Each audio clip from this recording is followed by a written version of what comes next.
I've been working remote for 4 years, and in the last year, I traveled across 32 countries in Europe while working. And then today, I'm going to tell you the four countries that I thought were worse as a remote worker. First off, I'm going to say France. France is a great country if you want to just tourist around. It's beautiful if you're traveling like short term, but as a base for a nomad, I honestly thought that every single thing was overpriced. Even though you're in Europe and the euro is one of the most expensive currencies in the world, there's no reason why you couldn't go to like nearby Spain, nearby Italy, or especially Eastern Europe and get like very good architecture, get very good vibes, very good city planning, infrastructure, everything you have in France. And I'm not just saying Paris here, and just go somewhere else and then find it for cheaper, honestly. When I was in Marseille, I was actually surprised because Marseille is not a city that struck me as particularly developed, and I thought the prices would show that and they would be a little bit cheaper, but they were not. Like, they were cheaper than Paris, obviously, but they were still fairly expensive for European levels, for French levels even.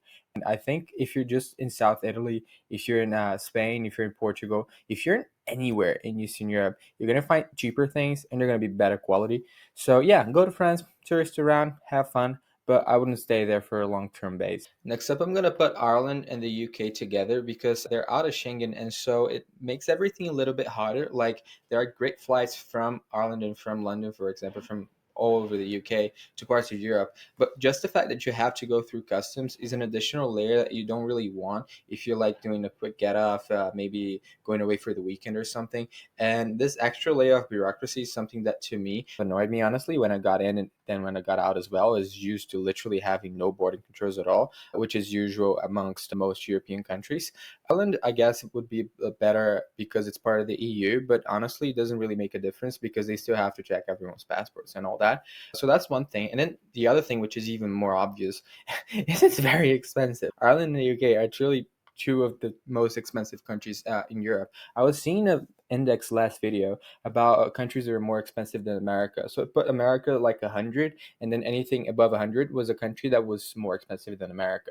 I think it was like only a dozen countries that were actually above 100 in the index, and one of them was Denmark, but two of them were Ireland and the UK. So they're very expensive, and I wouldn't want, as a nomad, as someone who literally can travel around the world, who can be anywhere, to choose those particular countries just for this particular scenario. If I were living long term, then those are countries I actually think are pretty nice. I might consider them if I didn't bother the weather that much, but I don't think as basis for nomads they're very interesting. Next up, I'll say Switzerland, and not because it's not an amazing country, not because it's not connected, but mostly just because it's expensive. And like I said, if you have flexibility of working around, if you're a nomad, you probably don't have a family, so you don't really care about, for example, education or even safety that much, because safety is a lot related to kids as well. So honestly, anywhere in Europe is going to be safe enough. It's going to be good enough in terms of infrastructure. And if you're moving around, there's no need for you to pay double on everything that you're spending just by staying in Switzerland. Another thing that I'll say is, because it's not part of the EU,